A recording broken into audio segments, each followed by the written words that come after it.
I would Well, regret it if people look back at the first episode and you weren't on it. Yeah, well, I like that. It's called forward thinking. We have one of the worst beats in the world. We do. Our beat is horrible. Connor could shove that article up his ass.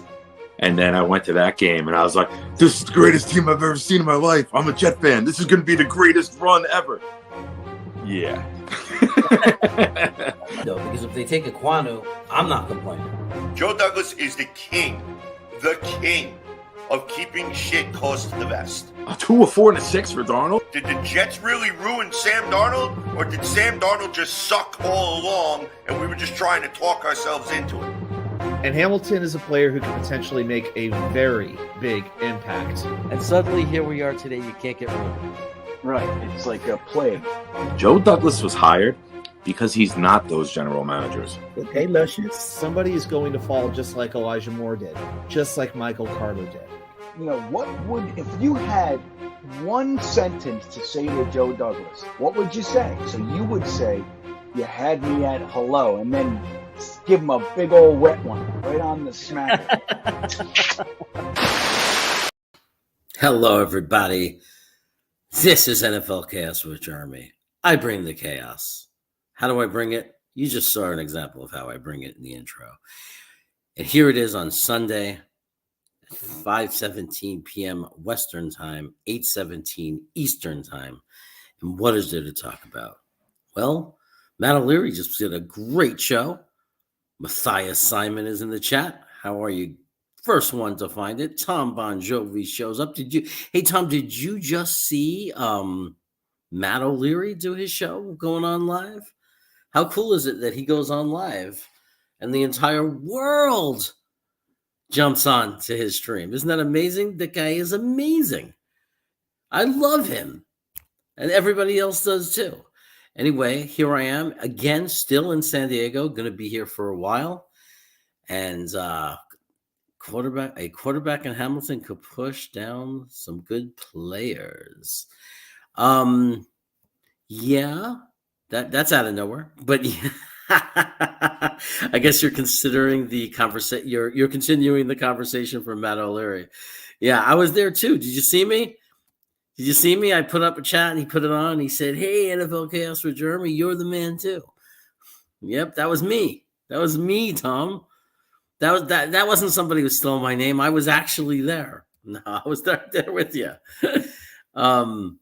Hey, man, that was that was always cool. It inspired me to come on. He filled me with a whole bunch of ideas and things. Hey, I think you were there too, Mr. Simon. I was thinking about it too. You know, we need somebody. If the both edges go, we need somebody to trade up for a quarterback, man. We need the combines and the interviews. We need someone we need one of these teams that are going to need a quarterback to just get really serious about it. Like, hopefully by that time, other quarterbacks will have settled where they're going to go. Like, maybe, you know, is Aaron Rodgers staying? Is he going? And where does he end up? Where does this one end up? Where does Jimmy G end up?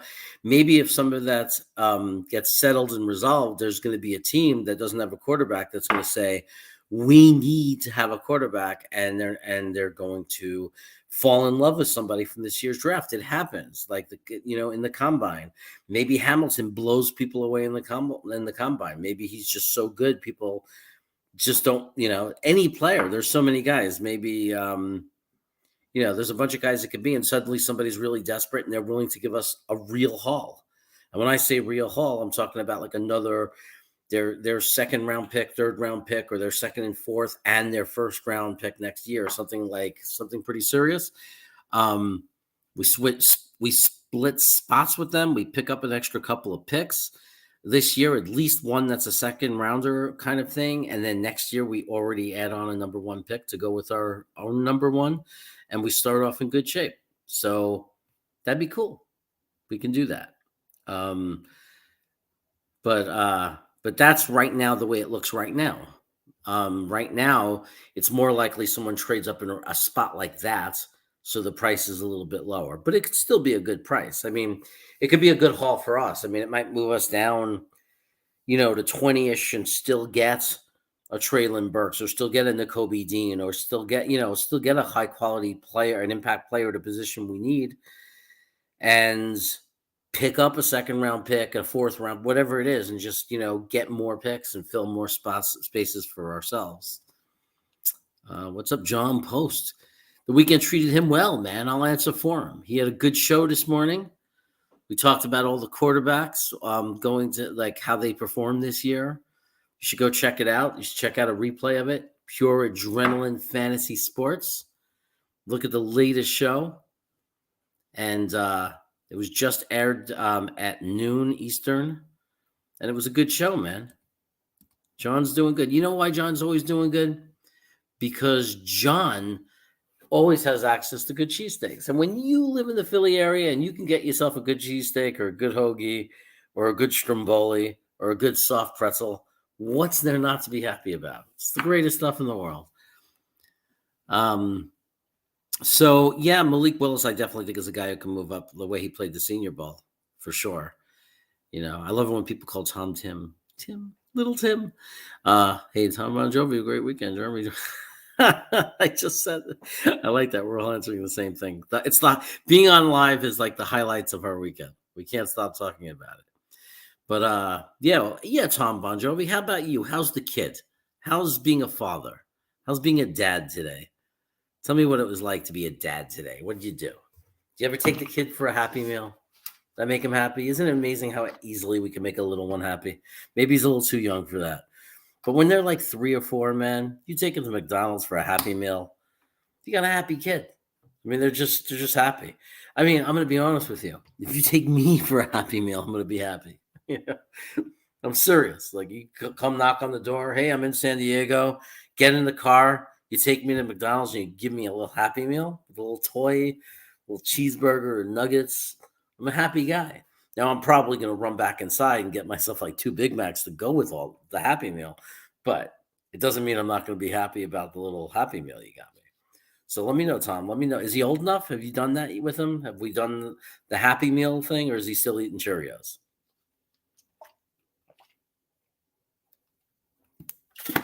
I know, no calories. It's very unlike me. So I have a question for those of you who are here early on, before, just in case they get it soon that I'm looking for him. Where's Rusty Spooner? He's MIA. I haven't seen him like since Thursday, and that might not seem like a long time. But let me tell you something. Not seeing Rusty Spooner since Thursday, like when I was on air when was I on air? Friday night? Did I go on Thursday? No, Friday and yesterday.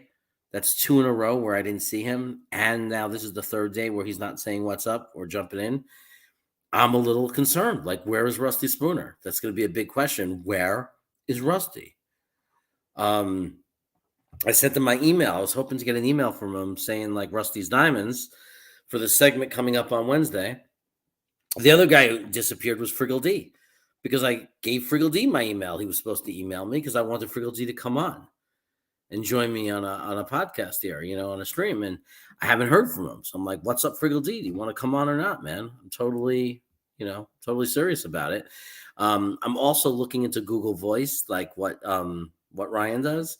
I want to look into what's involved in that when I get home to see if I can set it up that we could do call-ins. So all that kind of stuff is I'm looking into all of it, man, because a lot of people don't want to come on. They just want to they want to call in. And I think that's cool. That would be fun if you guys were calling in.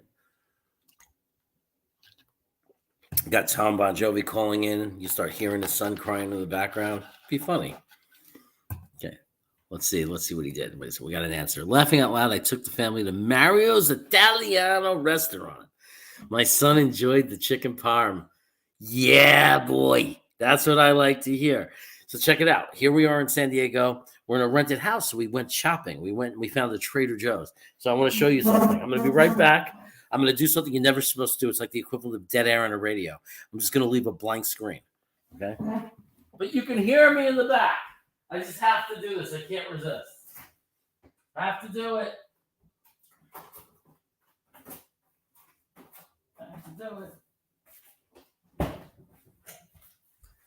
I just wanted to show you that of course, Look what I got, baby. Yeah. Chicken Parmesan is one of those kind of foods. Even when they don't do a great job, even if it's like just a refrigerated microwave, heated up kind of thing, chicken parm is when it's good when it's not good. You know what I mean? You could take the worst chicken parm in the world, it's still good. McDonald's can create their own version of chicken parm. It's still going to be good. That's what I'm talking about. I got to put this back in the fridge before it goes bad. All right. So now I'm putting it back in the fridge. By the way, I also got meatloaf from Trader Joe's, chicken tiki marsala, chicken marsala with mashed potatoes. Okay. I got some of those wood oven pizzas that Trader Joe's brings in from Italy. I got more food than I'm probably going to ever be able to eat in a week. But to me, it's when you go to Trader Joe's and you're in a rental house, you're buying food for the week. Even though you know you're going to end up eating out a lot, even though you know you're going to order food and you're going to just waste all the food, it doesn't matter, man. I go into that Trader Joe's. It's better too much than too little, right? So I just went to that section that has the chicken parm, the chicken marsala. I just grab. And then I fill the basket with Trader Joe snacks. My brother says, looked and laughed. He goes, why'd you buy all those snacks? And I go, because I'm married. And it doesn't matter. Like if I don't open a bag of snacks, if I still have a full bag of snacks, unopened bags of snacks, I go home and I show my wife, look what I brought home. And I have a shopping bag full of Trader Joe snacks. She's happy. The problem is she watches this show, so she knows it now. So she literally asks me what I opened up. And I said, wait a second. The first priority for the food I bought at Trader Joe's is to eat while I'm here. I go, and then what's left over? But now that she knows she's getting the leftover, she's like yelling at me not to open things. Like, you're eating the fruit gels? You know I love the fruit gels. So that's the can of worms I open up for myself. It looks like I'm going to have to go back to Trader Joe's, and I'm going to have to double up on everything. And I'm going to leave it in the car so I'm not even tempted to eat it. So that's what you can do. Yeah. It's kind of like,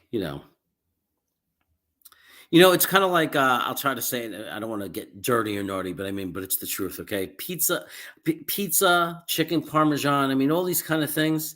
It's kind of like sex. Even when it's not that good, it's still great. Okay. We used to have that sign in my godfather's restaurant. I'm not kidding. In Brooklyn, in a restaurant, that we had that sign up. Pizza is like sex. Even when it's not that good, it's still great. So we got one of my favorite people in the world. Hey, Jeremy, the coolest chaos on the tube. And you are the greatest guy on the tube. You, my friend, you, Peo time. And he has a question. If you had to break out of prison and could only pick one current Jet player to be your cellmates to help escape, who would you pick? Oh my God, who would help me escape? I'm not thinking Speedy guy, because Speedy, a speedster, is just going to be gone, and then I'm left there caught. So I want a guy who's going to be able to create a distraction, knock anything out of the way, move doors. But then if we get into a chase, I have a chance because they are slow also, even though NFL players aren't slow. So I'm going to say, who would you pick? I would take Mekhi Becton. And here's why. Because Becton right now is probably super strong. He's working out upper body. He could bend the bars to get us out of there. He could knock things down. He could do all that stuff. But I don't know if his knee is healed completely. And, because he dislocated his knee, missed the rest of the season. So I think there's a chance that once we get out into the open, I could take off and he's going to be like kind of limping and lagging. And then they capture him and he's so big and strong. He's throwing security guards around there and he's causing this distraction while I very sneakily in a very greasy, unloyal, sleazy way, sleaze my way out of the situation. So I'm going to go with Becton. Okay. So my pantry is stocked with snacks. Your pantry should be, and you got a kid, so you really got to stock it with snacks. I'm watching Prison Break. I'm a face. Yeah, your friend John's here. Peo, it's always funny to me when you're in this stream on Pure Adrenaline Fantasy Sports, because I know you got the link and you can come in, but maybe you were having a bad hair day. I have them all the time. I'm sorry I can't join your stream. I'm having a bad hair day. Okay. Don't ask me to explain what a bad hair day is. You know what we were listening to before? We were playing we were playing a Sesame Street song. You know, we were kind of doing that on Super Bowl Sunday, except we were replacing that word with oh,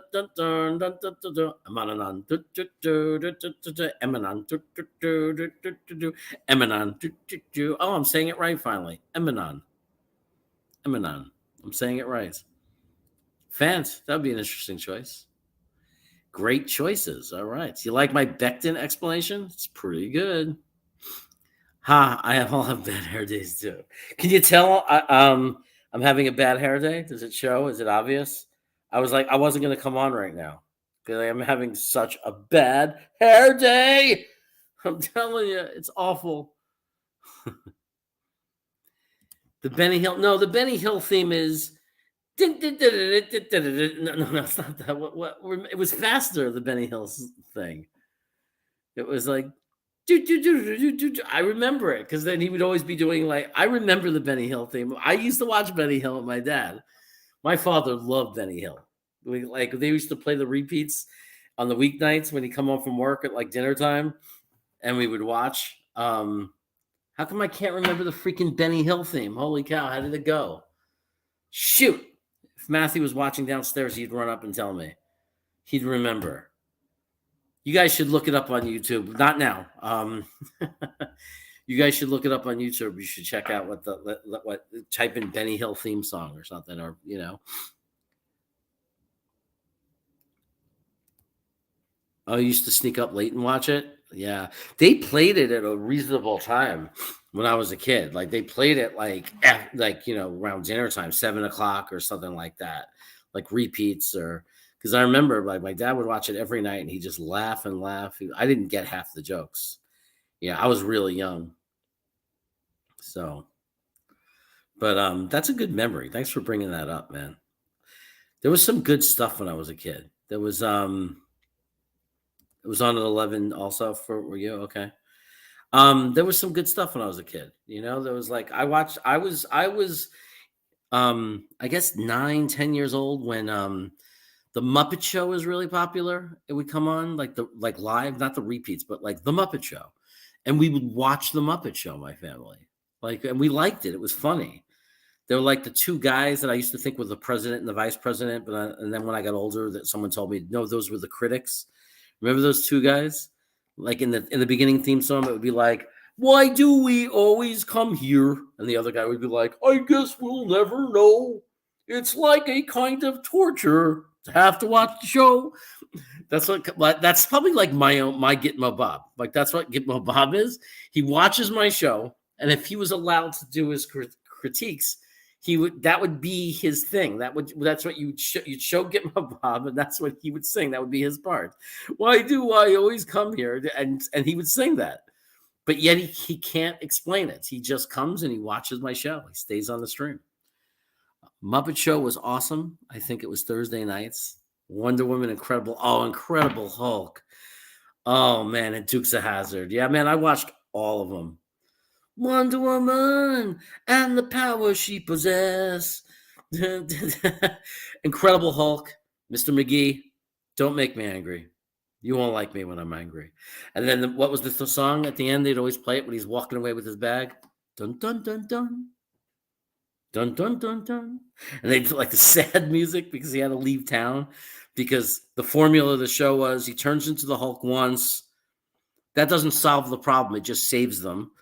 And then he turns into the Hulk the second time. That solves the town problem. You know, he gets rid of the bad guys completely. But by that time, Mr. McGee is on his way because the first time he changed, got into the news or people talked about it. And in comes Mr. McGee, who was obsessed with this green Hulk monster guy, right? So he spends his life traveling around. Now, his company doesn't support him. Nobody supports him. So they never really explain who's financing him and how he affords to go to all these small towns to interview people. Yeah, it was definitely on a piano. You're right. I should get my niece to learn how to play that. She plays a little piano. Actually, probably three of my nieces could play it. One of them definitely plays piano, and the other one plays guitar, but also could play piano. And we got a keyboard here, so if I can get, maybe before we leave, I'll give her the music if we can find it online, and she'll play it. That'll be cool. I'll just have her play it in the background. Gillian. What was Gillian? I don't remember that. I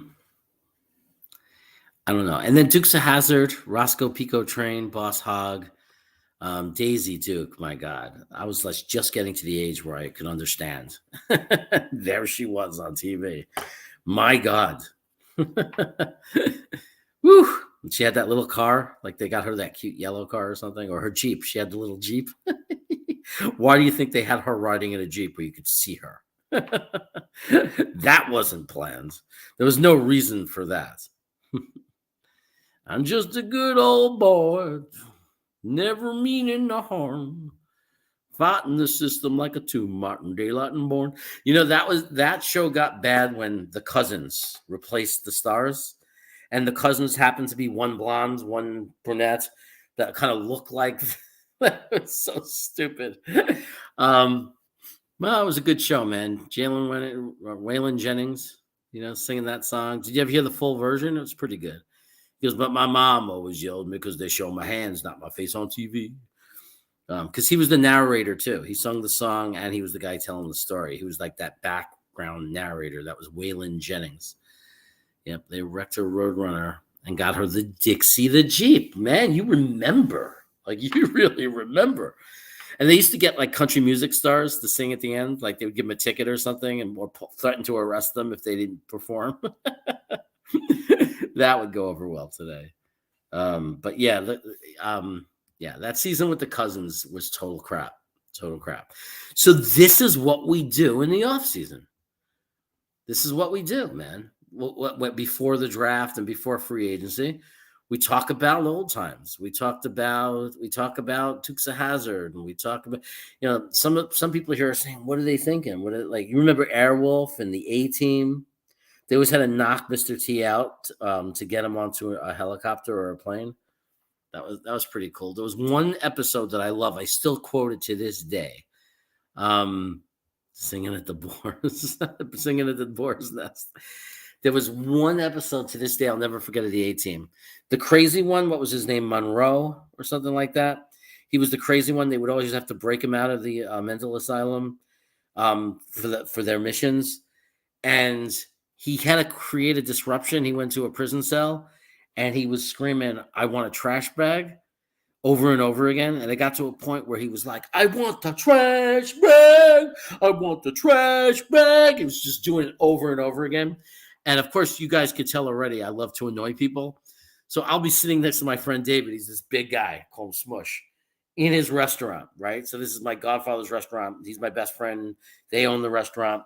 We're sitting there 11 o'clock at night. There's no more customers. We're waiting for the guys to clean up the kitchen. Maybe we're eating some junk food we got at the corner, like some ice cream or something. Watching this little crappy TV, just waiting to close up the restaurant and go home. And there I am, just looking at David. And now David is this big guy, right? He's about, like today, he's like 6'3", 6'4", 250. He's a big boy. No, he actually lost a lot of weight now, but he was always a big guy, much bigger than me. And I'm sitting there like a little annoying little freak, screaming in his ear for no reason. I don't even know if he saw that episode. I'm just like, I want a trash bag. I want the trash bag. He like do this with his hands like he was going to choke me. I was that guy. I used to annoy the hell out of him. The other thing I used to do to him was I used to turn to him and I used to sing, join the circus like you wanted to when you were a kid. And then I'd stop. And out of nowhere, I'd put my face right up against his face and go, all you had to do was join us. And just do stuff like that. It's amazing I'm still alive. It's amazing somebody didn't kill me. What do you think is the worst Chet moment in the last 10 years for the organization? And right away, we have an answer, the hiring of Adam Gase. That wasn't the worst moment, though. That was a collection of a lot of moments.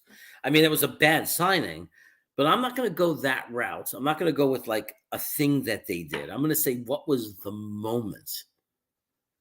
The moment in the last 10 years. I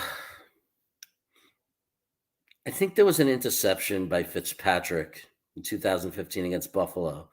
The game we needed to beat Rex Ryan, where he threw the interception that really closed the deal, that ended the game. I think might have to be my worst moment. But you know what's really close to that? Not even the butt fumble. I know some people might say the butt fumble. It's not even the butt fumble. What would have to come close to that is the moment, like for me, I wasn't there. I don't know what the moment was like. I wasn't watching it live. But the moment for me was when I found out that Carl Lawson had ruptured his Achilles. And even though it's like more recent, to me, that may have been worse than anything.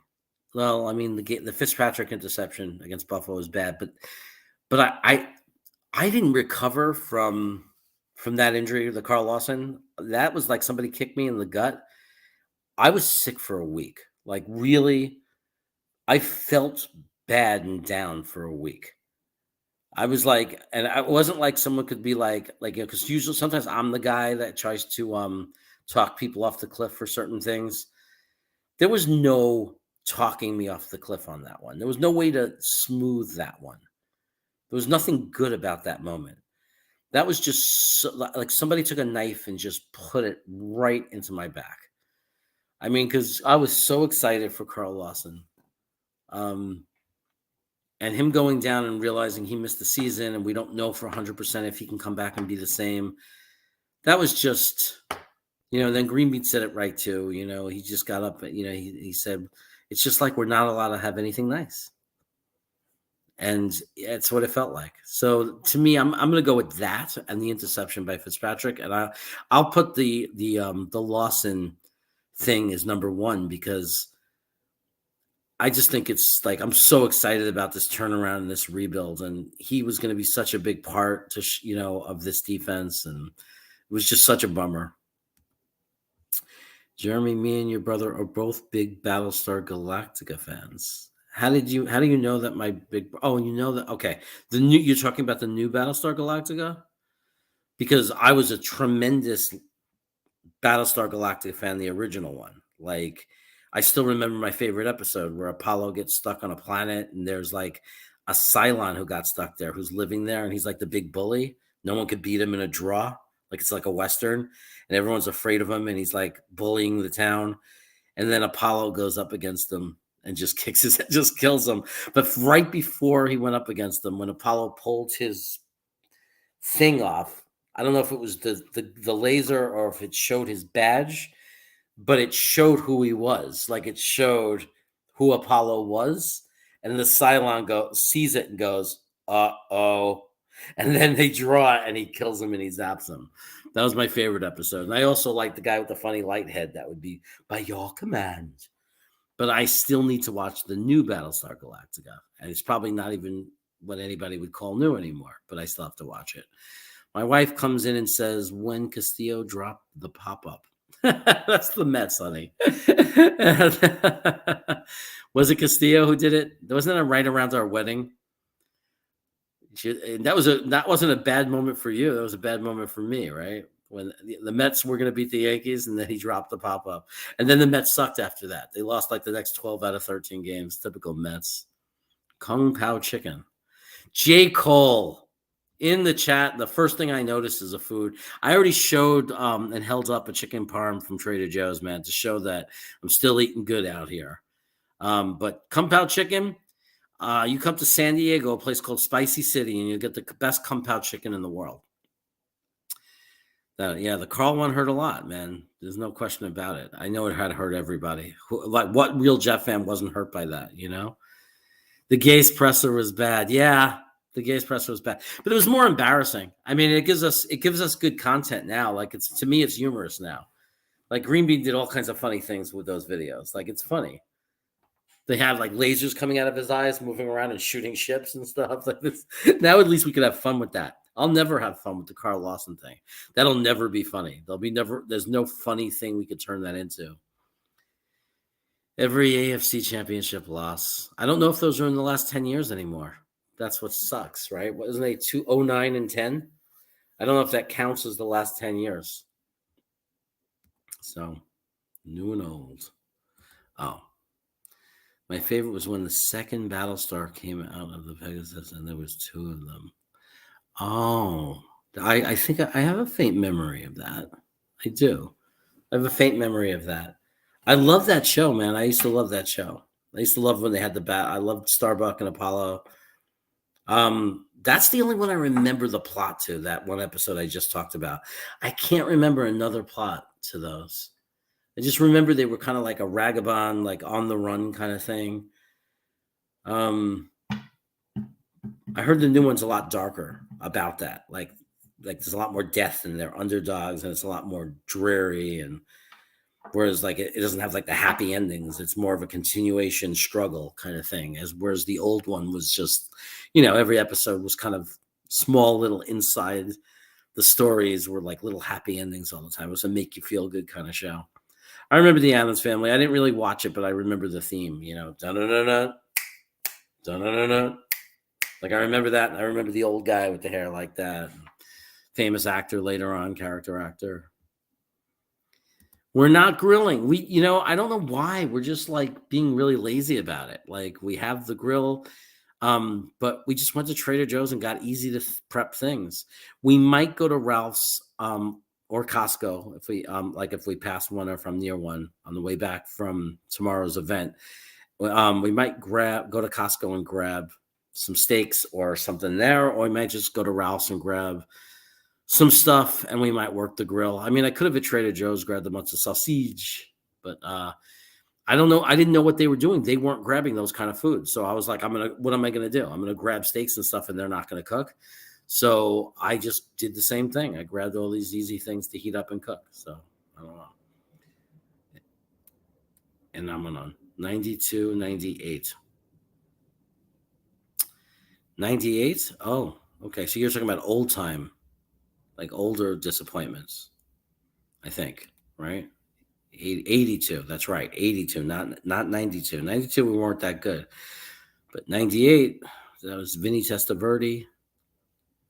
Richard Todd, 5 interceptions, or 3 to 1 guy. We were talking about ordering Mexican food from the place connected to where we got our subs. I'm going to hit hopefully I'm going to just reply yes. I have plenty of food here. I knew this was going to happen. I bought all this food. But what I'm going to do is I'm going to buy ice, put it in I have a Trader Joe ice bag kind of thing, cooler, and I'm going to just bring it home on Friday night or Saturday morning when I leave. It's a 6-7 hour drive because I leave crazy hours. I go straight home. And if I put it in ice in a Trader Joe bag, I'll get home and then my wife will be happy because we'll eat it together. 92 was a typo. Yeah, I figured 92 was a typo. I knew that, man. But I just had to throw in. They weren't very good in 92. Although I think they still had James Hasty, who I freaking loved. Or they may have just lost him to Kansas City. I'm not sure. But I love James Hasty. Full circle, the Yankees may have Luis Castillo next season. Look at my wife, the baseball fan, giving out baseball information. That's what she does when I'm away. She's reading about the Yankees and what's going on in baseball. I benefit from poor planning. That's right. You benefit from poor planning. Although most of the stuff you can't eat, but the snacks you can. I'm only eating the wheat snacks, the snacks with wheat in them.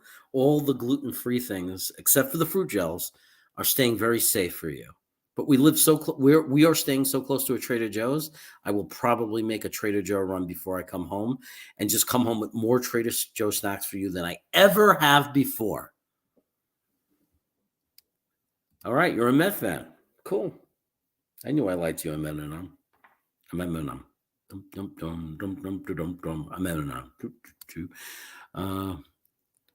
Are you anywhere near Mission Bay? Well, we're near Mission Beach. So I think Mission Bay was one of the roads or something. We're like SeaWorld.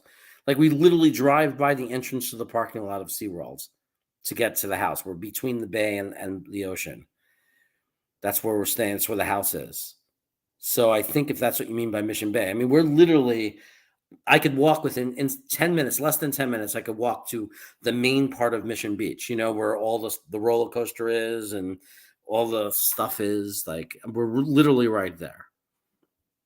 Fruit gels. Yep, fruit gels. Elbow cough? Why elbow cough? Oh, that's what you want. Okay, I'll get more fruit gels. It's like you never ask for fruit gels, but as soon as I say I'm eating some, all of a sudden, to my wife, it's the greatest thing in the world, and it's all she wants, fruit gels. You know what started that fruit gel thing? Because when she was a kid, she liked what I liked. They were called Sun Gems. They came individually wrapped, round circles, right? They had green, red, yellow. And they were like coated with sugar, and they were like a jelly candy, like those round Sun Gems. And that's what the Trader Joe Square ones are imitating, and they're so good. Dark Soldier came to say hello, just trying to say hello and like this video. I gotta go. All right, thanks. I appreciate that you do that, man. I love that. If you can't come, but you want to come in and like the video, it helps me get other people, and then hopefully he'll have time to watch a little bit of, of the replay. You can replay it and watch a little bit of it.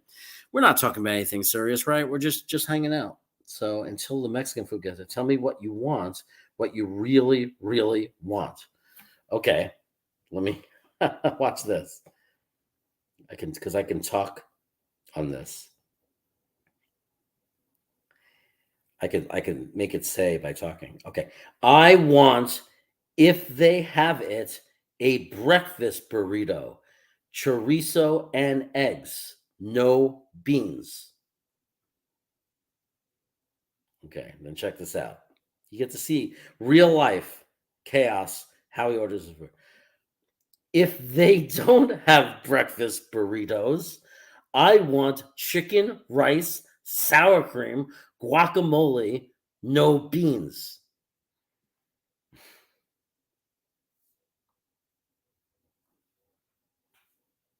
One second, just to make sure he knows.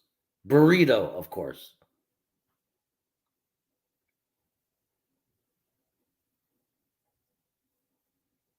All right. And there you go. That's me telling my brother what I want from a Mexican restaurant. I lost viewers during that. Some people, I guess, got fed up and said, I don't want to listen to this guy orders Mexican food. What's this? Jeremy, you better order some Pepto. This is going to make you laugh. But look what's right here next to me. It's right here, man. I just took one. I prefer Nexium, and I ran out. My wife gave me her Pepto, because she doesn't even use it. So, or Pepsid. And I've been using it. It doesn't work as well. So I have to run to a drugstore and get like the imitation Nexium or Nexium over the counter. Yeah, man, I use heartburn medication. You think I get away with eating like this without needing heartburn medication? The burritos here are amazing. You have to understand, I'm in San Diego, man. They're one of the ones I get in Sacramento, because in Sacramento we go to the good places that are like San Diego. We get these big, giant, just stuffed burritos with the guac and the sour cream and love it, love it, love it. But just no beans, man. I don't understand how anybody wants beans in their burrito. The only way I want beans in my burrito, if it's those burritos, those cheap ones you buy in the store and microwave that have the refried beans in them, like mixed in with cheese and meat or something, that I'll do. I don't want no just real beans. That's just so healthy. Ugh. What is this? I don't know what that is. Oh, you're talking about Pepto-Bismol. I just take the pills, dude. It helps out. It doesn't. It's enough. So here we are. It's Sunday night. Some people are asking about Fowler. Do we pick up Fowler? You pick up Fowler like you picked up Curry, right? Like he would be at this point. I know he's not as old. People say he's only 27. No, but if his play is old though, like he's fallen off. So you can't pay him a lot. Like when there's no way I'm taking risks on people. But do I think he's worth $3 million or something? Maybe I'm a little under what he's going to get. I don't know. I'm not really good at judging what people are worth and how much to pay him. But if we get him at some number that doesn't sound horrific, of course, why not? I still want to draft the guy. I don't think he's the answer, but I think he'd be what Curry was supposed to be. Like a veteran edge guy in a rotation. If he doesn't have to take as many snaps, is going to make his mark and get us some nice sacks. Like he's going to pick up some sacks. He'll be a decent player for us in the rotation. So why not? Sunday and Monday nights, no football. Right. So that's why I'm here, man. Well, I'm on vacation and we're just hanging out today in the beach house. We didn't really go anywhere because it's like we're kind of trapped in because of the traffic coming in and out of it. And we're tired. We're all tired. So we just laid around. We walked over to the beach a little bit and did a little of this. We played some Uno. I'm just catching up with my family. I mean, I'm with nephews and nieces and my brother and sister-in-law who I haven't seen in a long time in person. So, we live across the country from each other. So when we're together, it's like any time is good and quality time, but we also need breaks from each other. So while everybody's reading and doing their little things around the house, I just jump online and hang out with you guys. That's how I'm doing this. So, but I needed to rest today. I was exhausted from the drive, man. You don't realize how much it takes out of you. I got up, Friday night, I went to sleep for 4 hours, woke up at 2 a.m. and drove 7.5 hours to San Diego. I didn't take a nap all day. I went to sleep last night after the show, about 10 my time, 10:30. And even when you wake up, like it wasn't enough. I still felt so drained. I'm still like, tonight's going to be another good night of sleep. So you like hockey, huh? I'm a Rangers fan. So I'm kind of happy they're doing well, but I'm not a big fan. So it's not like I sit there and watch games or anything, but I see that they're doing well. And I asked my friend how that happened, and he says they got a lot of young, good players that they drafted. And I said, oh, that's a good model for the Jets. They built through the draft. They built a young, good team. So, that's cool. It's good stuff. It's you're doing that for something. So I don't know. Are you praying for me not to have bad heartburn? Cole loves sleep, food and sleep, right? I mean, let me block this guy. Hold on. I got to make sure I'm not blocking Cole by accident. Whoa. Hi. Okay. So let me go. Block user. Okay. Keep getting this stupid. I don't know why. They even go into my comment section after the videos and they put that stupid spam in.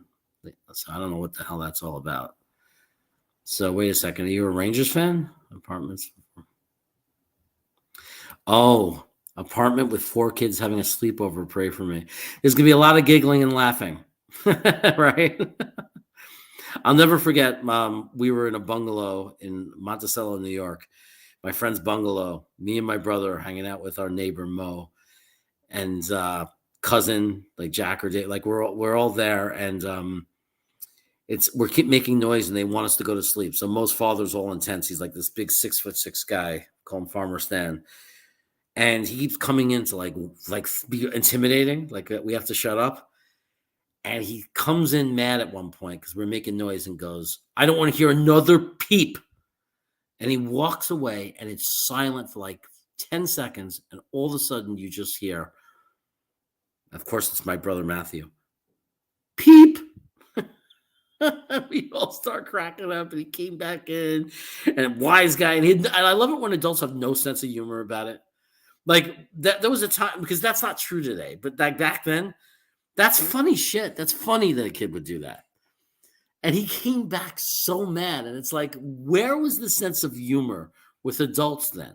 Were they that miserable and unhappy that you couldn't have like a smiling, laughable moment? But he might not have a long night if they're good, if they're behaved, because what happens is the kids entertain each other. So you just got to, I'll kick their ass. You just got to hope that they don't bully one of them. One of them doesn't come crying, the others are making fun of me. You don't want to have that happen, but I just thought it was so funny. Peep. Like if Tom's little son did that one day, if he had friends over and Tom came in and said, okay, guys, you got to go to bed. I don't want to hear a peep from any of you. And and he's standing there, and it's quiet. And just as he's going to shut the door, he hears one of the kids goes, peep. You don't think Tom Bon Jovi would be laughing? He'd be laughing. He wouldn't get mad. Like he literally came back in, shut the door, put the lights on. Like it was a whole big deal because my brother said peep. He said the word peep. I mean, it was funny. It's not like that anymore. Because now we're the dads, right? Tom is the kid that would say peep. Now he's the dad. So how could he be mad? They, for some reason, don't remember their childhoods. Maybe it was Vietnam or the Korean War, like things going on in the world. I don't know. For some reason, they forgot their childhoods. None of our generation did. We remember our childhoods. Now, that creates other problems. I'm a grown-up, you guys know how old I am. I've said it a million times. And I'm on here doing silly things and singing Dukes of Hazzard music. But at least we laugh when something's funny. You know what I mean? So what if I was, 10 years ago, I was threatening my students, high school students, if they don't behave, I'm going to go over there and tell that girl you like her. So what if I was doing that? And it's probably not the best teaching practice. It worked. Shut the kid up, and he wasn't mad at me. It wasn't like we had a good relationship because of it. He thought it was funny, but it worked also. He'd shut up because he knew I'd go over and tell the girl he liked them. And believe me, it was never the girl that you wanted a teacher to go over and say he likes you. I think I might be moved to Mongolia and go on a spiritual journey. I don't know. There are definitely countries you can go, flashing your U.S. passport, where you can find a wife. There's just no question about it. I don't know. We'll find out where, but there are places you can go. You just have that U.S. passport, man, and you're good. As a father, I would respect the comeback. Right? Oh, so my friend is big Eagles fan. My friend John Lennon, and that's his name, John Lennon. I'm not being funny. So he's heard all the jokes about it.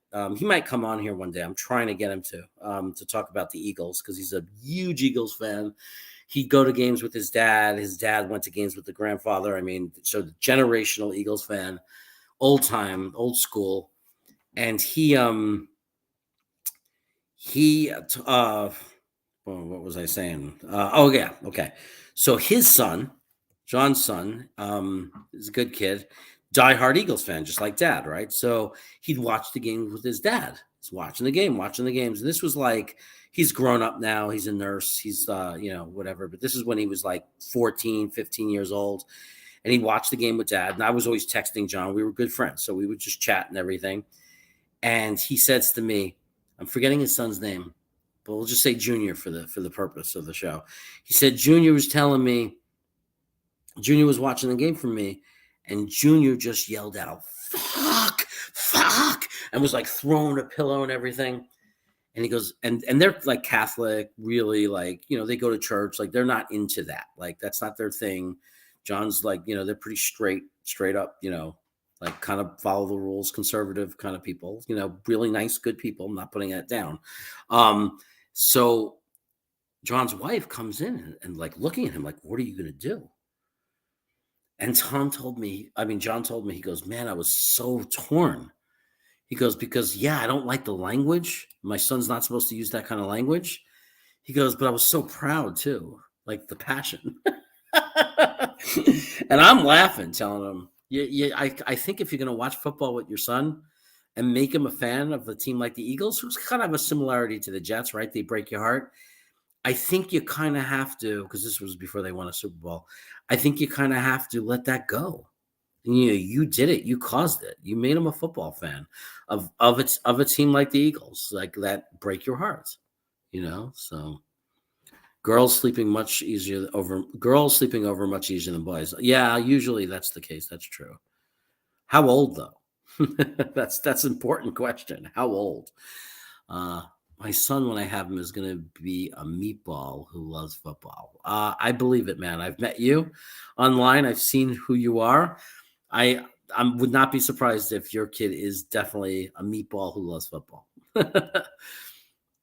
Source, up to 155 players will announce scouting combine boycott on Monday. I wonder why. And I wonder how much that's going to hurt their stock. Because there are owners and GMs, there are organizations that don't want that problem. So if you are somebody who's boycotting something, they're going to say, what else is he going to boycott? They don't want that. That's a headache. I don't know if it's a good strategy to boycott, especially if you're like, it's not going to matter much if you're It'll matter. Like if you're Evan Neal and Jacksonville was going to take you number one and you boycott, you might not get taken number one. If you're Thibodeau, you might not go number one or number two. You might drop down to 8 or 9. You might drop down to 15. And people say, see, he doesn't like football. And there'll be like a double standard about that based on who you are. And if you join in a boycott like that. So that I think that they better be really careful because that's going to impact things. I think that's going to impact things because there's like a professionalism thing. Like, I don't know what their boycott is. I'm not saying I'm against their cause or for their cause. I don't know what the cause is. I'm just saying it's like when teachers threaten not to come to work because they don't like something.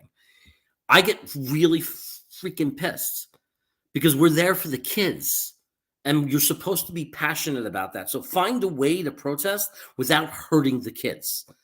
So you're supposed to be passionate about what you do. Right. And the players, it's such a good opportunity to play in the NFL. It pays so well, if you're good. I admit, if you're not as good, you might not get to cash in as much. But 1 second, I'm sorry. My brother is trying to talk to me. So let me just tell him. I am broadcasting live. Yes, I am alive. Just do what you think is best and get me a burrito.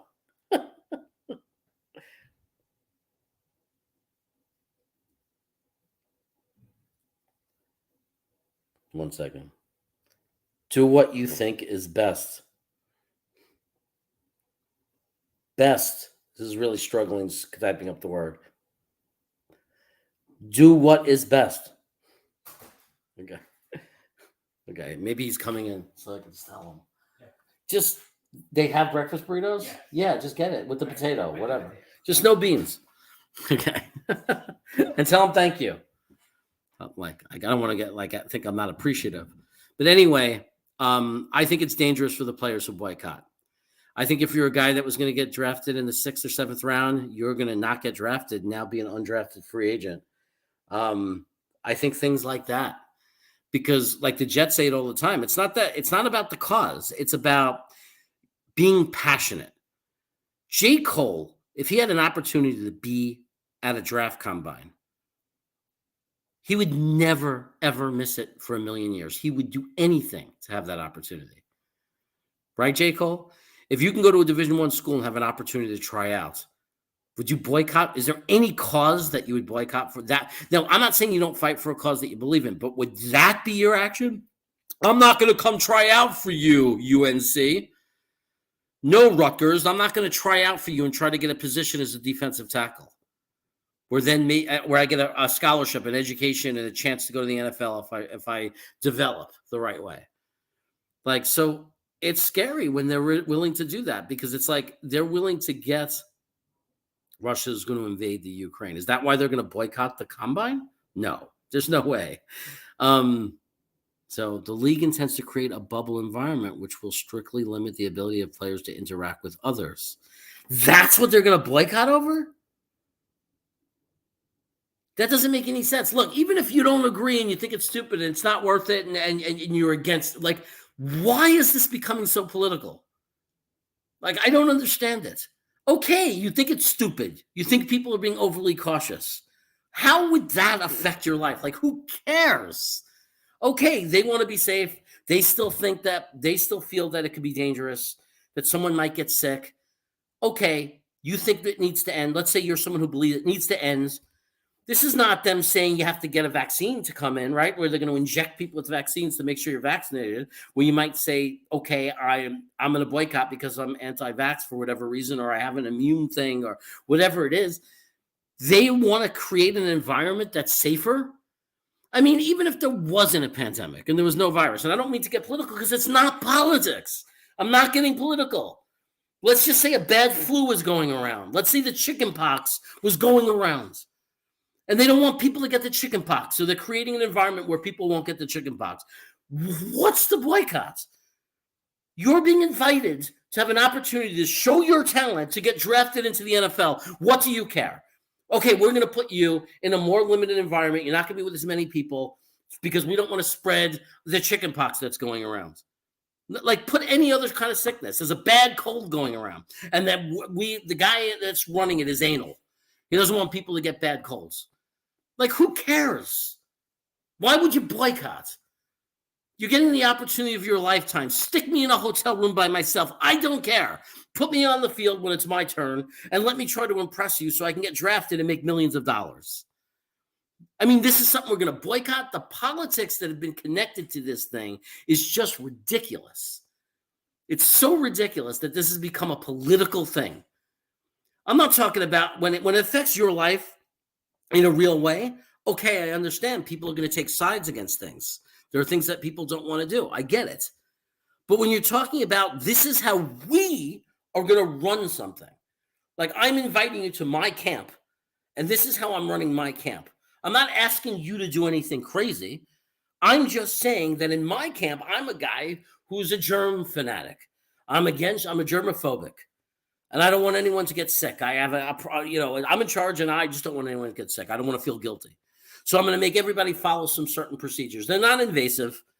You just can't gather and everything while you're here. I'm going to bring you in. I'm going to put you in your separate little places, and then you come and you try out, and it's just safer. Like, even in that extreme, you might think I'm nuts. You might think it's stupid, but why would you boycott? It's your future. You know what I mean? Like, when I go into an interview process, I don't boycott if I don't agree with the interview question. I don't say, I don't agree with that question. I refuse to answer it. No. If I want the job, I freaking answer the question. I'm forced to answer questions about myself. Is that an invasion of my freedom? That makes no sense. The combines is for the benefit of those players. It's so they can be evaluated. It's like a job interview. It is a job interview. It literally is a job interview. It's the same thing as a teacher doing a demo lesson. Now, if we ask the teacher, hey, when you do the demo lesson, we're going to have less kids, and it's going to be spread out, and you're going to be kept 20 feet away from them, or you're going to have to wear an N95 mask. If that person says no, it's not that I'm against them being an anti-masker, right? Like, it's not like that's not what it's about. I'm going to not want to hire them as a teacher, because to me, it's like, you're going to give up the opportunity to work here because we're asking you to wear a mask. Then you obviously don't want to work here that badly, because you might think I'm the biggest moron alive for wanting you to wear that mask. But who cares? Who cares? So, like, it doesn't make any sense to me. So, you know what? I think it will impact them. People who boycott might not get a spot, or it might hurt their draft value, because to me, it's a lack of commitment. If that's the truth, that's why they're planning a boycott, that's absolutely ridiculous. And with this, I like it when Gitmo Bob gets funny. And again, I don't want to be political. I'm not trying to be political. I'm not taking a side of whether there should be mask mandates or not. I'm not. I'm just making a point that if you want something bad enough, you don't let something like that get in your way. It's not a big enough deal for that to get in your way. Nothing invasive is happening. They're not saying they're going to have to lay you on a bed in a gurney and do invasive surgery. You know what I mean? So it's always sometimes everyone's woke. Yeah, I don't know. But that's just silly stuff. I mean, it's just silly stuff. It's just like, it doesn't make any sense. Is that the hill people want to die on over a mask? It just makes no sense. Like, it doesn't make any sense. I mean, it's just like you're literally saying you're being careful while you're inviting me on a job interview. Like, it doesn't make any sense. Like, that's hurting yourself. It doesn't mean, what's the sense of that? I can understand I'm not going to go to a baseball game if you make me wear a mask. Okay. Because that's not going to hurt your life. Maybe it will. I mean, if you don't like obviously you don't like going to baseball games enough, whatever it is. I mean, that's your personal decision, but don't expect it to not affect your draft grade, because there are GMs, they're waiting to see how strong you are and how fast you run. And if they can't see it, they're not going to take a chance on you. So just go live in isolation for the 3 days that you're at the combines. I mean, what the hell's the big deal? It's stupid. It's a stupid thing to fight against. There's enough things in this world that people on both sides of the fence, politically or just on any issue, whatever it is, there's big enough issues that might be worth fighting over to you. Is that really that one of them? Is that the thing you're going to fight about? It makes no sense. And I'm sitting from a total neutral point here because this channel is not about politics. I'm talking about football players, young players who are given the opportunity to interview and show off their skills so we could decide whether or not we want to draft them on our teams, the GMs on our behalf as fans. I'm sorry, but I don't give a darn how they run the camp. Like nobody has said enough here to make me think and justify that these players aren't going to show up. I'm worried. If a guy doesn't show up, I'm worried about their commitment. I mean, that just doesn't make sense to me. Just do what the hell they want you to do. Who cares? I hate going on job interviews. They make me dress in a suit. I drive 30 minutes sometimes, and sometimes in traffic, I have to miss a part of work. There were times where when I was interviewing, I was missing work and having to take PTO time, and then they ask me questions I think are stupid. I don't boycott. I want the job. If I want the job, I answer the questions. It's just simple. You just do what they want you to do. Come on. This could be good for the Jets somehow. It could be. I mean, it might make guys drop. But then again, it could be good because we learn about the person. Because remember, we have more than almost any team, we care about character. We care about people who want a ball. Maybe this will clarify to us. Who are the guys that are serious about football? And who are the guys that are willing to we're doing this thing where we're not going to go because they're doing something that we don't like, even though it's not going to hurt us in any way.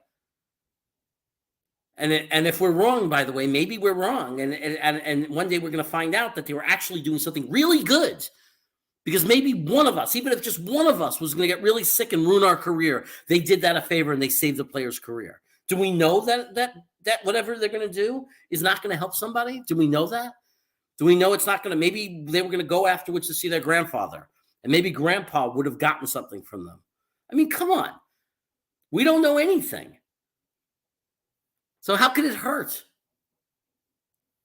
I mean, agree or disagree, who cares? I want guys who want to play football. Like if you want to boycott over something racial, if they're doing something that's clearly prejudiced and racist, I get it. I totally get it. That's principle. That's principle. Right? That's principle. Whether you believe in it or not, no matter what you feel about that issue, it's principle. On both sides of a fence, that's principle. When you're fighting for something that you could really believe in, something real. Right? But when you're fighting over something that's meaningless, just to do it, that's just like don't play on my team. That's ridiculous. That's stupid. Doesn't make any sense.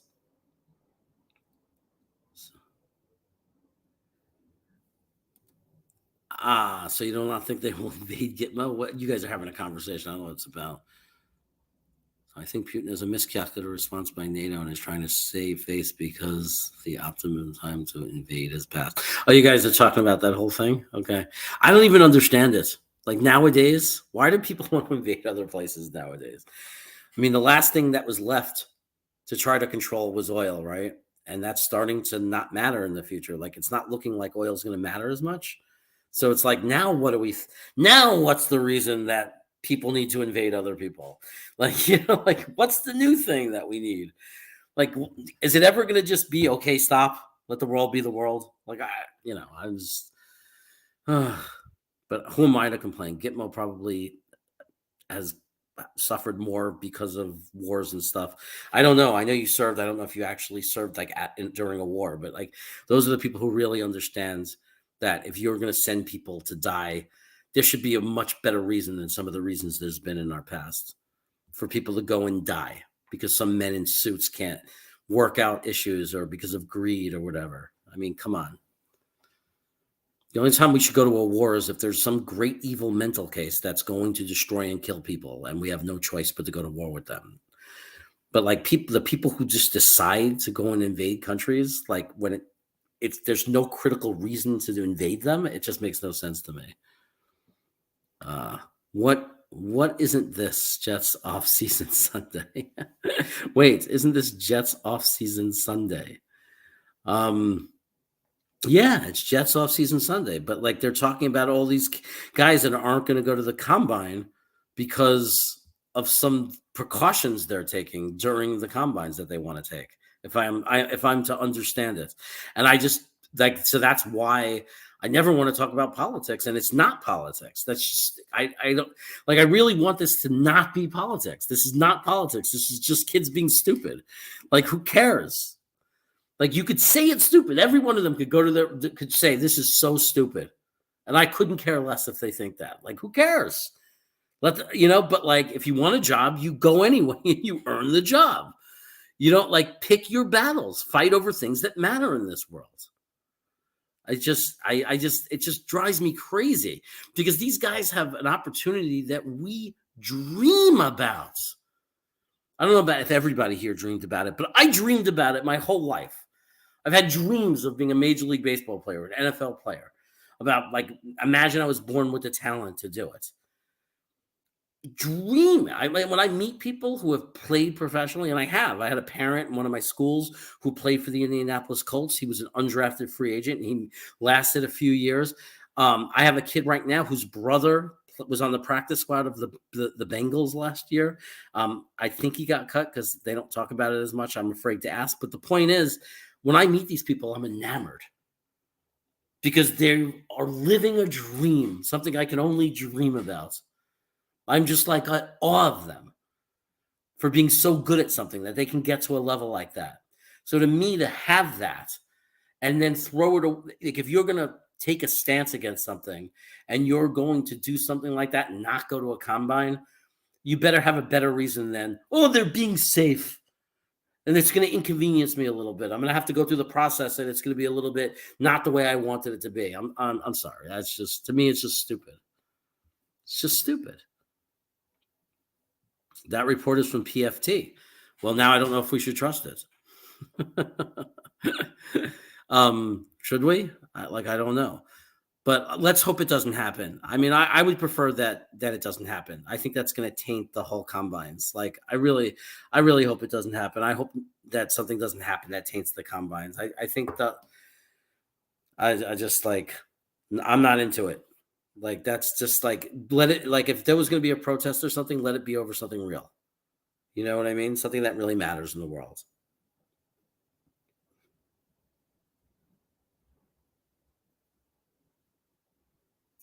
I'm sorry. I can't figure them out. We're getting Mexican. Want to come down and order. Okay, that was old. Good. Everybody thinks I'm pickier than I am. Like, I'm not picky. Like, if you couldn't get me, you just don't order fish. And just order me a burrito of some kind, and I'm going to be okay. It's the truth. I wanted the burrito to come on time for the show, but I don't think it is. And I should probably eat with them and hang out with them. We're on vacation. Nathan, is that truly the case? It'd be so unfortunate. If that was truly the case, it would be so unfortunate. I agree. It just doesn't make sense. Like, it would be, can you imagine if like a lot of the players, I mean, I'm really looking forward to the combine, like, as not really to watch it because it's boring as hell to watch, in my personal opinion. I'm looking forward to it happening, and I think it's important that it happens because I think I want JD. I think that he's, and our team, our group, I believe, are really good at this. Like, I think it's a strength for our team. I think we have a lot of picks. This is not the year. Like, this is not the year that we want to not have the combines or not have as many people in the combines. This is not the year to be guessing and not have as much information. We have 4 picks in the top 40. I want there to be a combine with all the players playing and practicing and being there. But like Tom Bon Jovi said, it might be an opportunity to learn who's serious about football.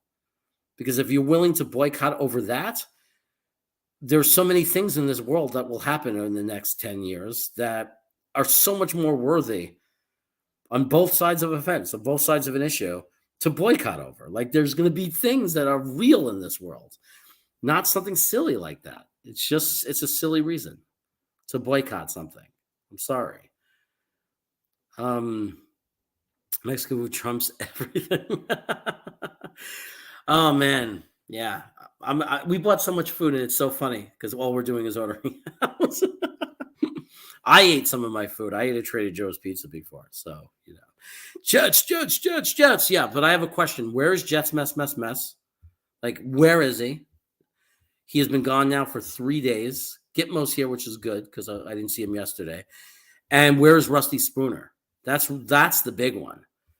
If anybody knows or sees him in a different chat or anything, what is going on, Rusty Spooner? Is he mad at me because I didn't feature his guys? I played videos of other young players, but he can't be mad at that because I told him to email me his players, and we have 3 months to play to play film of people. Like literally, we have like 2 or 3 months to do it. Like we have a lot of time, so I know it can't be that he's mad. Something happened. But like if you see Rusty Spooner in any of the chats out there, tell him to contact the NFL, contact Jeremy, because he hasn't been here for a few days, and I'm waiting for him to give me names, and I want to do that segment. But I want the guys that he likes. He always finds great guys. I will end up with 5 picks in the top 40. Honestly, we might. I really like the drafts where we end up making a trade, like 10, or you know what I mean. Like I like those trades where we get the extra second round pick. I do. It seems like it's like 4 is not, it's 1 short, right? It seems like we have to make too much of a compromise on a guy. Like we either don't get Zion Johnson, or we don't get Trey McBride, or we don't get the safety, like the quality safety. It seems like we come to this crossroad where we have to pick 2 out of the 3 positions we really need. And then we go to the 3rd round and we say, well, who are we going to drop a tier for? And I don't like that. I just want to get all 3. I want to get like Petre or what's his name, Brister or whatever, the guy I'm talking about, Brisquan or whatever, the safety, or get McBride and get McBride, Brister, and then like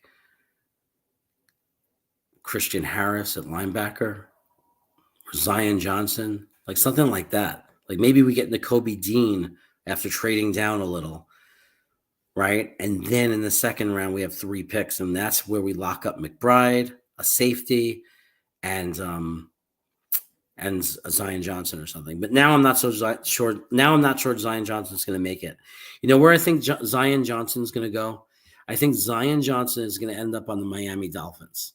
I think that the Miami Dolphins are going to take Zion Johnson. That's my prediction. Magic Spoon. When I was on keto, I was ordering that stuff.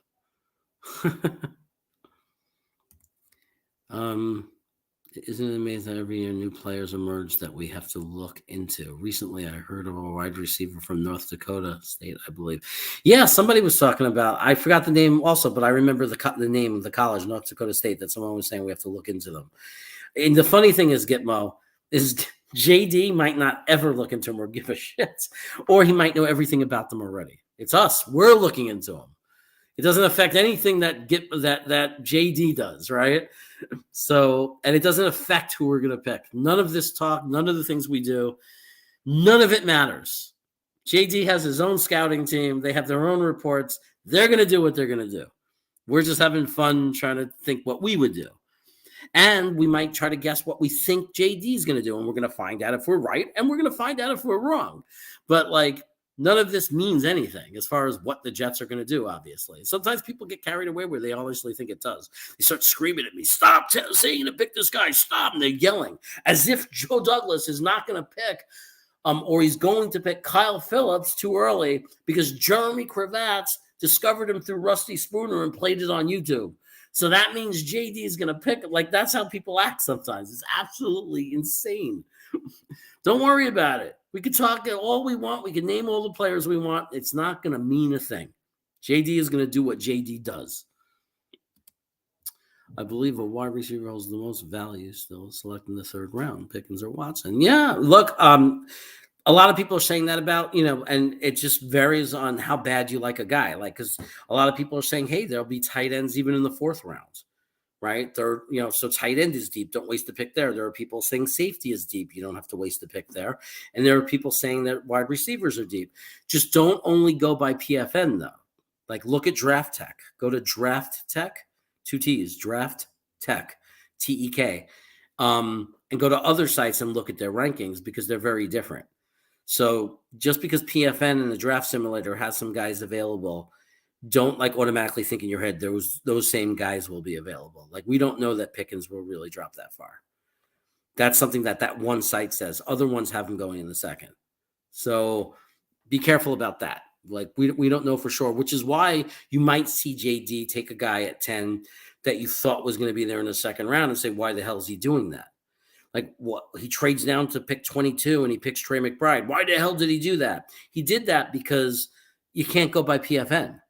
And maybe he knew something or he's feeling things out and thinking, if I don't, like the only way I'm going to get Trey McBride is if I either trade up the second or trade down the 10, get some more capital and take him. Like we don't know. We don't know what he's thinking. But like a lot of people you don't want to wait till your guy gets picked. You want to lose your guy. Especially if you don't have another guy in the same level that you like as much. So Abraham loses an OT sleeper. I love. We polish a perfect tackle. That'd be great. I got to look into him. It's so hard. We got to look in. Like I can't agree or disagree with you because I don't know him because there's too many guys. But we have a lot of time, and I got to start dedicating more of that time to looking into him. But I can't help myself. I come online and I talk to you guys all the time when I have free time. Watson. Okay, Christian Watson. Yeah, I did hear someone talking about him. That's gang. Pickens would have been a first-round pick if not for an injury. Exactly. Same thing with Mechie. Mechie also would have been much higher, right? And they're not talking about the other kid who just tore his ACL dropping down that low. They're still talking like he's going to go in the first round. And he's not even going to be ready to play. There's a good chance he won't be ready till week 8, maybe not even play the whole season. We don't know. So it's a little weird. Late rounds are the most fun with Green Bean because he is passionate when the player he likes goes. Yes, it is. I love watching with Green Bean. Last year he did it together with Ryan and everybody on the panel. So I don't know if they're doing the whole draft again this year, all 3 days or not. If Green Bean does it, hopefully I can get in on that a little bit. I would love to be on with him, reacting and stuff. But I don't know. I don't make those decisions. He does. Here's a good receiver, Romeo. I like him. I've picked him in the past. Some of them are going to work out and some of them aren't though, So, because we say we like a lot of guys. So, but he's definitely someone don't be shocked. He's not a guy to be shocked about if we took him. Gitmo. Yeah. Everybody loves Gitmo. Gitmo Bob. He's the Jets content stream chat guy. All right, everybody. I'm going to wrap it up. I think it's dinner time. I can't tell. Now the texting stopped. When they want to figure out what I want, it was like the end of the world. And now it's all of a sudden, I'm not hearing a thing, which means they might be walking over there and getting the food. So maybe we got a few more minutes. I don't know. But not bad, man. We had 12 people in the stream at one point at the same time. Not bad for I gave 10 minutes notice and just popped on a Sunday night. Appreciate you guys being here and joining. I don't even know if something else is going on YouTube, so I hope I'm not pissing somebody off. Let me see. Is anybody else on? Matt O'Leary went off. I looked. I didn't see anybody else. O'Leary's off. Nothing over here is showing that anybody's live right now. Let me make sure. Nope. Just me. Where the hell is everybody? I'm the only show in town. Okay. Which of the first round wide receivers have the best chance of falling to the second? I think Olave. I would kind of agree that that's a strong possibility that it would be Olave. I also, is it Olave? Do I say Olave? Am I wrong? Because it doesn't have that little accent thing on top of it. I think that he could be. I think I'm trying to think of someone else I was thinking about who could slip down out of the first round. I think the guy who tore his ACL, Jermaine, what's the hell's his name? Williams. But when I'm going losing my brain here. I think that kid's going to slip further than people think. I think when you tore an ACL in a bowl game in January, I think that that's going to affect when you're drafted because, like, it's hard for a team to draft a guy who's not going to be healthy to play. And then he's going to miss camp and the training for camp. I mean, the whole season is a wash. So usually that means it's a late round team, a team that's so strong they don't need that first round pick to contribute. So that means that he slips near to the end, and then will they pull the trigger on it? Will they so I could see him slipping. Was it something Jay Williams? But I could also see Olave slipping. So, yes, Gitmo Bob, the gift that keeps on giving. I love it. He's a handsome bastard. You've never seen him, so how do you know that? You see what I'm saying? You're out of control, J. Cole. You're just always out of control. Gitmoing. He's the gift that keeps on Gitmoing. It would be an honor for him to make you soup, Gitmo. He would love to make you soup. I don't know what the obsession for soup is. Jameson Williams. So I said Jay Williams. I finally got it. Everybody's helping me now. Williams, thank you. Thank you. I don't have the excuse that I drove 8 hours today. Maybe I'm just an airhead. I don't know. Maybe I've been alive too long. Watch New England get him. Well, he'd actually be a Belichick type pick. I could totally see Belichick saying, we're still working on things or whatever. Let's just hook this guy up to be a future stud for us. I could totally see it. I've, no question about it. Braden is saying something on Discord right now. It's like, get on my channel, man. What the hell are you doing over there? But hey, welcome my friend Alan. Welcome, laddie, from Ireland.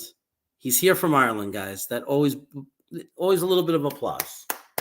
Thank you for joining us from Ireland. I don't know if you left the pub early or you put the Guinness down and said, hey, Jeremy's on. I got to sign on and talk a little bit with him. So I'm going to put the Guinness down. And he's doing that horrible accent to me again. I may have to go there, fly, and give him a kick in the head. Okay. Watch New England get him. Yeah, it could happen. Would you trade? Hey, look, all these guys that we like, we're going to see a lot of the players we don't like getting those guys. So get ready for it. Because we're not getting all these players. So we're going to watch teams get these players. And the Bills and Miami and New England, we're going to have to watch them get players that we were excited about and hoping we might get. So it's just, that's part of it. Would you trade Zach Wilson for Cooper Kupp? That's a crazy question, dude. I don't even want to think about that. I think the answer is no. Because what good is having Cooper Kupp if you don't have a quarterback? Remember, Cooper Kupp wasn't so good until, I'm not saying he was bad, but he wasn't what he was. He wasn't this until he got a real quarterback. So, hey, lads. Now you give the hey, lads. You got to do the lads, So whenever I see Australia, New Zealand, I say mate. And when I see England, Ireland, Scotland, I say lads. All right. No J. Cole. Okay. You wouldn't do it. Mike White. Yeah. I would trade Mike White for Cooper Kupp. Are you in Ireland also, Mr. Simon? Let me know. No. Oh, you're saying no to the trade, but are you in Ireland? I didn't think you were. I thought you were in Texas. And if I'm right, that's great, right? If I remember that, if I pulled that one out and remember that you're in Texas, that's pretty cool. If you're in Ireland, that would surprise me, though, because I thought I would remember that. Captain Techno is there any Irish girls for me? Of course there are girls in Ireland, J. Cole. That's not the question. And, I think you're Italian, so you'd actually probably have beautiful kids. But the thing is, you have to understand that's not the problem. The problem is you're probably going up to the girl and saying, will you be my wife? That's what we have to fix. We have to have you start making friends with girls, like becoming their friend. Be a good guy. Be their friend. Make them laugh. Use your sense of your sense of humor, your energy. Be their friends. And then as you become their friends, they'll introduce you to their other friends. And then you start to become this good guy. And people say, oh, then you fall into the friend zone. It's not true. Yes, you'll fall into the friend zone with some of them, but one of them will fall in love with you. I promise you. Just stop trying so hard and be their friends. Treat them with respect. Respect women. Treat them with respect, and it will work out for you. There are 156 prospect boycotting the comment. That's just, okay, so it's 156. It's just bullshit. Is it the reason? Is it for that reason? Is it for the reason that because they're having them be more in a bubble, they're taking extra like precautions for their safety? Is that why they're boycotting? You fall in love too fast. It's a common problem because you're thinking I need to be married. You're 19. Have fun. Start thinking I need to have fun and I need to make valuable relationships that help me grow as a human being. Right? If you take that approach, just good relationships, get to know people, learn how to open up to them, let them get to know you, grow as a human being, make friends, broaden your life and the people around you, and the rest of it will happen.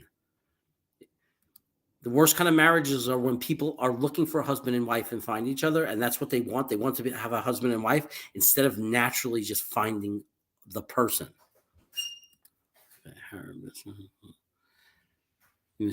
I did a whole rant on it, Harry. Oh, is my burrito here? My burrito is here. Food delivery. Thank you. Oh, you got me a Corona. Chorizo burrito. They never serve us together. We're together. We're not on separate squares. We're not 3,000 miles apart. I'll come down in a few minutes. Okay. Yeah, I did a whole rant on it already. And my rant is that I think it's really like if that's the reason that they're boycotting, it's so stupid. It's like out of control stupid. Like, do you know that some of they're planning to boycott the combines? It's like kind of where you do the interviews and play in front of the GMs because they're taking extra precautions against COVID. They're going to make them isolate a little bit more and take precautions, and they're boycotting against that. Those are players who don't need to continue getting hit in the head. They're already damaged enough. It's like it's just unbelievable to me.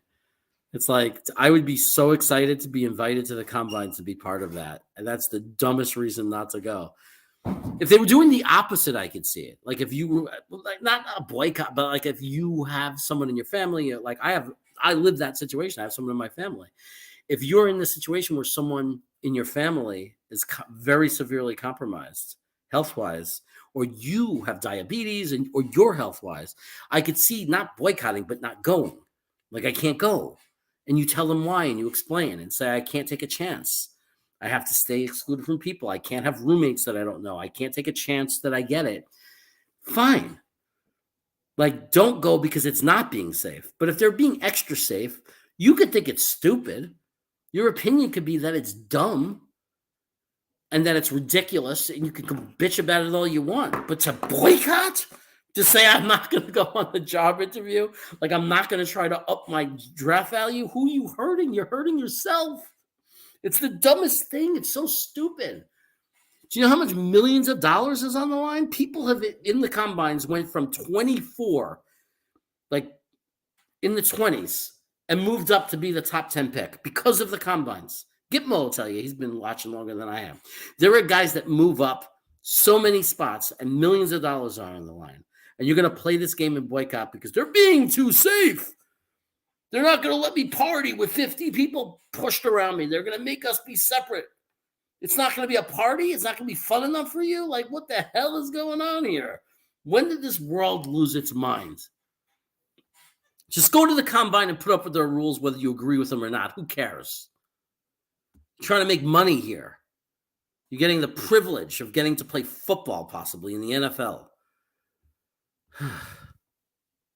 And believe me, nobody makes the NFL sheerly on their work ethic. It helps you become better. Some people wouldn't make it if they didn't have a good work ethic. I'm not putting down working hard. I'm saying to be that good, to be in the NFL, you were gifted with something. You were privileged. Something there. You were given a gift. You have to start with something magical. You can't, like, there's nothing I could have done in my life except maybe when I was 3, my dad could have trained me to punt and field goal, and I could my whole life trained as a kicker or a field goal, a punter. And maybe since I was 3, my whole life working out, doing every kind of exercise to strengthen my leg, yoga, stretching so I could do the full kick. Maybe my whole life, if that's all I thought about, I could be an NFL punter. But linebacker, quarterback, wide receiver, running back, no. It was never fast enough. You can't make yourself that fast. Give me a break. I run like Rusty Staub, if you knew who he was. Okay. I would fire my agent if they wanted me to boycott. Yeah. It's the stupidest thing.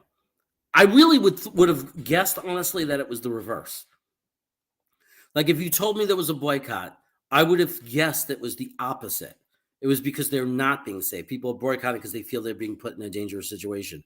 That's what I would have guessed or thought. It wouldn't have been they're being too safe. So stupid. Okay.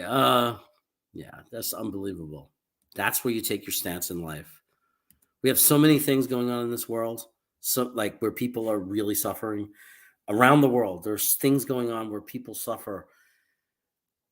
And to pick that to me is such a character flaw in somebody.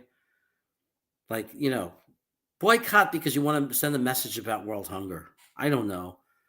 There's places in the world, in China, where they're doing things to people that are just so horrendous and so bad and so evil. And people are suffering. Boycott that if you want to send a message to the world. I don't think you should. I don't know if that's the right way to do it, to hurt your own life and not go on a job interview. But if you're going to do something so drastic, if you were going to do that, shouldn't it be over something real? We can make a real change for the world and make it better. Boycott over the. This is so stupid. Classic rusty stop swings like a rusty gate. Hey man, I'll never forget the run he went on, like 12 pinch hits in a row or something. Remember that? That was absolutely the most insane streak ever. Boycott coffee wafers. Exactly. Boycott coffee wafers. I love it. Yeah, boycott something else, but come on, guys, man. This is your life. You worked your whole life for this. Show up to the combine. Just show up. Put up with their crap, whatever the crap is. If you think it's the crappiest waste of time in the world and it's bullshit, you don't agree with it, just go and do it anyway. Come on, man. You're privileged to be there. It's a dream. The rest of us are dreamed about it. You're living a dream. Live the dream. Don't. You'll never get it back. You'll never get that chance back to be there. Boycott girls who won't fall in love with me. Yeah, exactly. Boycott girls who won't fall in love with J. Cole. Then at least we get him married, maybe, right? So I don't know. Anyway, I gotta go. You saw that burrito my brother got me, and they went out and got it for me. I want to eat with them. So and plus I'm tired. Thanks for joining, guys. I appreciate it. You guys are all the best. Thanks for being here. Have an amazing Sunday night, and I'll see you sometime soon. I think we got Ryan. Ryan will be on tomorrow doing his call-ins, telephone call-ins. So be sure to not miss that. Don't miss the telephone call-ins. Call in. I hope to add it to my channel someday. So take care. Have a good one. And here we go. I would regret it if people look back at the first episode and you weren't on it. Yeah, well, I like that. It's called forward thinking. We have one of the worst beats in the world. We do. Our beat is horrible. Connor could shove that article up his ass. And then I went to that game and I was like, this is the greatest team I've ever seen in my life. I'm a Jet fan. This is going to be the greatest run ever. Yeah. No, because if they take Aquanu, I'm not complaining. Joe Douglas is the king of keeping shit close to the vest. A 2, a 4, and a 6 for Darnold? Did the Jets really ruin Sam Darnold, or did Sam Darnold just suck all along and we were just trying to talk ourselves into it? And Hamilton is a player who can potentially make a very big impact. And suddenly here we are today, you can't get rid of him. Right. It's like a plague. Joe Douglas was hired because he's not those general managers. Okay, Luscious. Somebody is going to fall just like Elijah Moore did, just like Michael Carter did. If you had one sentence to say to Joe Douglas, what would you say? So you would say, you had me at hello, and then give him a big old wet one right on the smack.